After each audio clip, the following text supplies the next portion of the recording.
वैश्विक महामारी कोरोना के खिलाफ देश में जंग जारी है। अन्य देशों के मुकाबले इस लड़ाई में भारत के प्रयासों की पूरी दुनिया में जमकर सराहना भी की जा रही है और यहाँ पर प्रशंसा के केंद्र में प्रधानमंत्री नरेंद्र मोदी विशेष रूप से हैं। वैसे तो इस खतरनाक वायरस के खिलाफ सभी देश अपने अपने स्तर पर लड़ाई लड़ रहे हैं, मगर भारत जिस सख्ती से इस महामारी के खिलाफ डटा है उसकी तारीफ आज पूरी दुनिया कर रही है। जैसा कि आपने हाल ही में देखा होगा कि WHO चीन का गुलाम होता जा रहा है और पूरी दुनिया इस कोशिश में है कि WHO की अकल ठिकाने लगाई जाए, जिसके लिए अभी हाल ही में डोनाल्ड ट्रंप ने पिछले हफ्ते संयुक्त राष्ट्र एजेंसी को अमेरिका की ओर से दी जाने वाली धनराशि पर अस्थायी रोक लगाने की घोषणा की थी। पर WHO यहाँ भी नहीं सुधरा और उसके आका यानी कि चीन ने उसे $3 करोड़ के अतिरिक्त फंड देने की घोषणा भी कर दी है, जिससे अब पूरी दुनिया ये समझ चुकी है कि WHO चीन का गुलाम बन चुका है।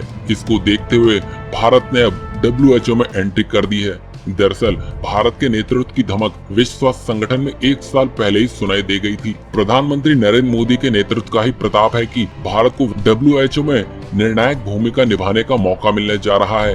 अगले महीने यानी कि 22 मई के बाद WHO में भारत को मुख्य भूमिका मिलने जा रही है। अगले महीने वैश्विक संगठन की वार्षिक बैठक के बाद भारत को जेनेवा स्थित WHO के मुख्यालय में नेतृत्व करने की भूमिका मिल जाएगी। और यहाँ ऐसा नहीं है कि भारत को ये महत्वपूर्ण सफलता रातों रात ही मिल गई हो। भारत को ये दायित्व मिलने के लिए प्रधानमंत्री नरेंद्र मोदी के मजबूत और सामर्थ्य नेतृत्व तथा कुशल कूटनीति का महत्वपूर्ण योगदान है। तभी तो 1 साल पहले ही विश्व स्वास्थ्य संगठन के दक्षिण पूर्व एशिया समूह ने भारत के पक्ष में सर्वसम्मति से अपनी सहमति दी थी।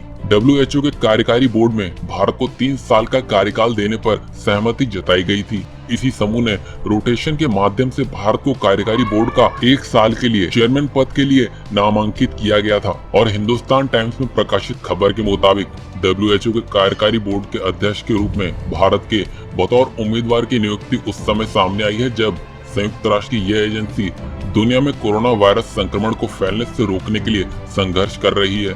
भारत 22 मई को कार्यकारी बोर्ड की पहली बैठक में विश्व स्वास्थ्य महासभा WHO के सम्मेलन के बाद प्रमुख पद हासिल करेगा। यहाँ हम आपको बता दें कि भारत जापान की जगह लेगा। जापान का 1 साल का कार्यकाल मई में खत्म हो रहा है। अगर सब कुछ सही रहा और देश की तरह ही प्रधानमंत्री नरेंद्र मोदी की स्पष्ट और पारदर्शी नीति ठीक से विश्व स्वास्थ्य संगठन में भी कार्यान्वित हो पाई तो न केवल विश्व लाभान्वित होगा बल्कि मोदी का डंका एक बार फिर से पूरे विश्व में बजेगा।